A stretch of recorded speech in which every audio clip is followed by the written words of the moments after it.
எதிர்காலம் வரும், என் கடமை வரும், இந்த கூட்டத்தின் ஆட்டத்தை ஒழிப்பேன்.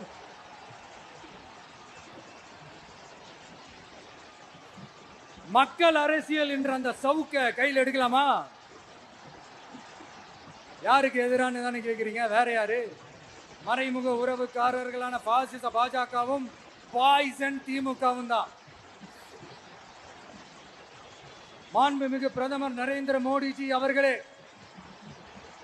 3வது முறையா ஒன்றியத்தோட ஆட்சி அதிகாரத்தை நீங்க தானே கையில் வச்சிருக்கிறீங்க. இல்ல நாங்க தெரியாம தான் கேட்கிறோம். நீங்க ஆட்சிக்கு வந்தது ஒட்டுமொத்த மக்களுக்கும் நல்லது செய்யவா, இல்ல நம்மளோட இந்த இஸ்லாமிய நண்பர்களுக்கும் இஸ்லாமிய தோழர்களுக்கும் எதிராக சதி செய்யவா? மக்களுக்கு உங்ககிட்ட கேட்கறதுக்குன்னு ஏராளமான கேள்விகள் இருக்குது. அதனால அவங்க சார்பா, அவங்கள ஒருத்தனா, அவங்களோட ஒரு உண்மையான ஒரு பிரதிநிதியா உங்ககிட்ட சில கேள்விகள் கேட்கணும் மிஸ்டர் பிரைம் மினிஸ்டர் அவர்களே. நம்ம தமிழ்நாட்டு மீனவர்கள் கிட்டத்தட்ட ஒரு 800 பேருக்கு மேல இலங்கை கடற்படையால தாக்கி அழிக்கப்பட்டிருக்கிறாங்க. அதை கண்டிக்கிறதுக்காக உங்களை பெருசா எதுவும் செய்ய சொல்லல, சின்னதா ஒண்ணே ஒண்ணு மட்டும் செஞ்சு கொடுங்க. இனிமேலாச்சும் எங்களுடைய மீனவர்கள் பாதுகாப்பா இருக்கிறதுக்காக இந்த கச்சத்தீவை இலங்கை கிட்ட இருந்து மீட்டு கொடுத்துருங்க, அது போதும்.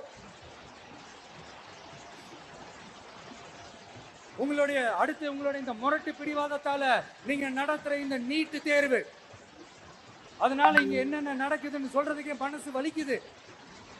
அதனால அந்த நீட்டு தேர்வு தேவையில்லைன்னு அறிவிச்சிருங்க, அது போதும். செய்வீர்களா திரு நரேந்திரபாய் தாமோதர் மோடிஜி அவர்களே?